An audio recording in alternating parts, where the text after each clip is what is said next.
In the heart of southeastern Nigeria, far beyond the reach of city roads and modern noise, there lies a village called Umuogba. It is a place where the sun burns the earth golden by day and the moon makes the dust shimmer like silver by night. Life here follows the rhythm of the land, slow, patient, and unchanging.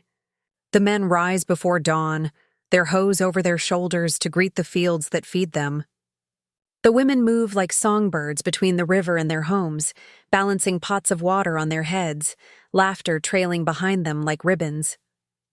Children run barefoot through the red earth, their laughter echoing across the hills as goats bleat and chickens scatter. Umuogba is not rich in coin, but in peace. The people believe that every voice, human, animal, or spirit, has its place in the harmony of life.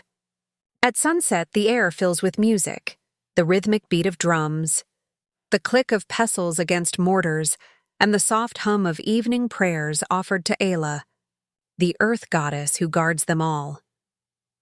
At the heart of this village stands the compound of Pa Nnadozie, the oldest man in Umuogba and its most respected landlord. His compound, vast and shaded by ancient mango trees, has seen generations born and buried. Yet for all its grandeur, a strange rule hangs over it. No child has ever been born there. For as long as anyone could remember, tenants who carried pregnancies were quietly told to leave before their time came. No one questioned it openly, for Pa Nnadozie was a man of wisdom and kindness. He paid for the village well, rebuilt the market after a fire, and even provided food in the drought years. But beneath his soft-spoken nature lived an unspoken sorrow, something that made his eyes heavy when the cries of newborns echoed through the night. When a young teacher named Ikenna and his wife Amarachi arrived from a neighboring town, they found Pa Nnadozie's compound half empty. He welcomed them warmly, offering them a small hut under the shade of the tallest mango tree. "You will find peace here," he said, "if you follow the rules." Amarachi smiled.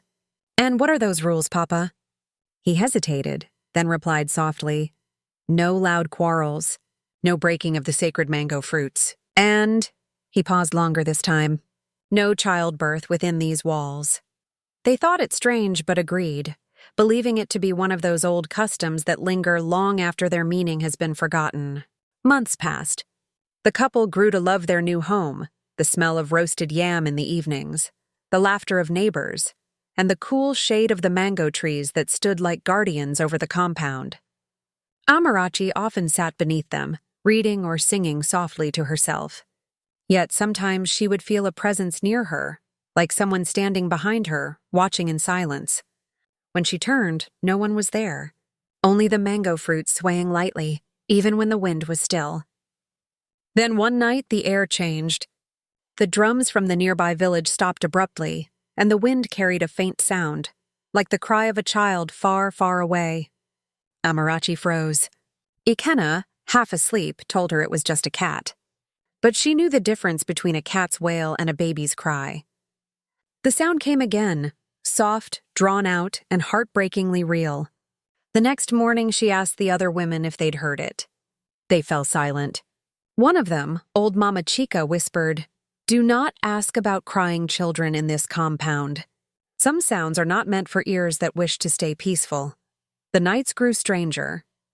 The cry returned, always at the same hour, between the fall of midnight and the first cockcrow.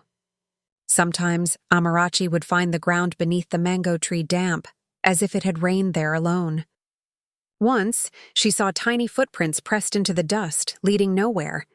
When she told Ikenna, he laughed nervously. "Perhaps it's your imagination. You've been dreaming too deeply." But deep down, he too had begun to feel something, an unease that followed him even in daylight. When he passed the old mango tree, its branches seemed to creak in whispers. Then came the night Amarachi woke to find the sound not outside, but inside their hut, a soft cooing, the unmistakable sound of a baby breathing. Her heart pounded. She lit a lamp. And there, in the corner of the room, sat a clay doll she had never seen before. Small, round, and perfectly shaped, with tiny tears carved down its cheeks. She screamed, and Ikenna sprang up. But when he rushed to the corner, the doll was gone. Only a patch of wet soil remained. The next morning they went to confront Pa Nnadozie. He listened quietly, his eyes filled with something between sorrow and fear. "I warned you," he said softly. "There are things in this world that do not forget, even when men do." Then he told them the truth. Many years ago, before Ikenna was born, Pa Nnadozie's first wife had given birth to twins. In those days, twins were considered abominations in Umuogba. The elders forced him to take the infants to the forest and bury them alive to cleanse the land. He obeyed, weeping as he did it. But from that day, every harvest failed, every tree wept sap-like tears, and his wife died within the year. Desperate, he begged the gods for forgiveness. The oracle told him that no cry of life should ever rise again from his compound, only then would the spirits rest. He had obeyed that rule ever since, until Amarachi arrived. The crying, he said, meant the spirits had awoken. The curse was breaking, but not in peace. That night, as rain began to fall, Amarachi felt pain twist through her belly. She wasn't supposed to be pregnant, but she was. The storm roared as she screamed, the walls shaking, the wind howling like 1,000 voices. Ikenna held her as she gave birth, not to one, but 2 babies, both silent, not breathing. Then the mango tree outside shuddered.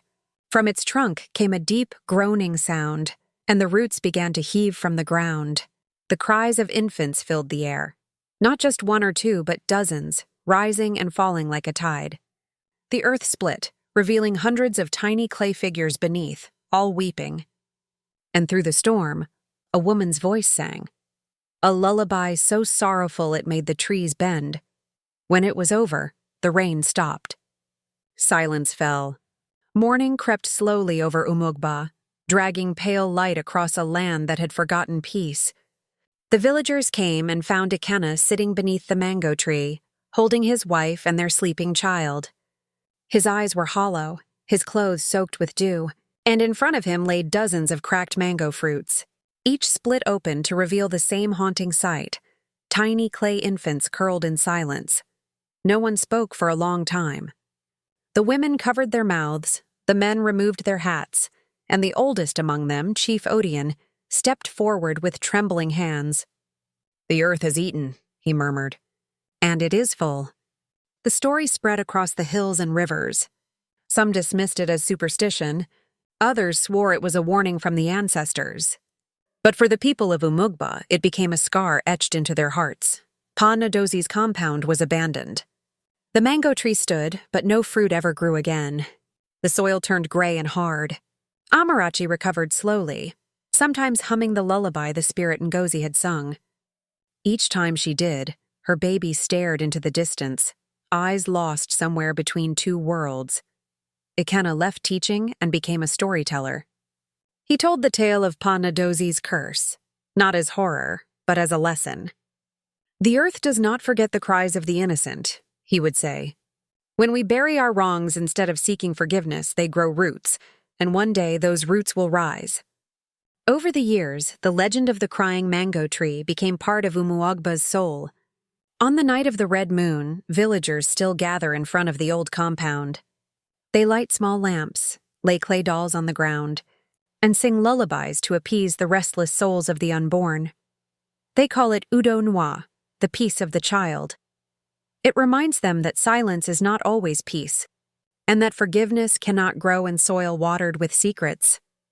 When Ikenna grew old, he returned to Umuogba one last time. He touched the trunk of the tree and whispered, "You've stood long enough. Rest now." A breeze passed, and he thought he heard laughter, soft, childlike, fading into the wind. That night, the villagers said the mango tree finally fell. When it broke, its hollow heart gleamed with golden light. From that day, Umuogba prospered again, yet even in joy they remembered. Because stories like this are not told to entertain, but to warn. When guilt is buried deep, it does not die. It becomes the voice of the land, whispering until someone listens. So if you ever hear the wind at night sounding like a woman singing to her child, do not be afraid. Perhaps it is only the earth remembering what it has forgiven. Or perhaps it is reminding you some cries are never meant to be silenced, and somewhere in Umuogba, when the red moon rises, the villagers still ask the same question that has no answer. If only they knew why the landlord never wanted any baby in his compound. Would they have stayed?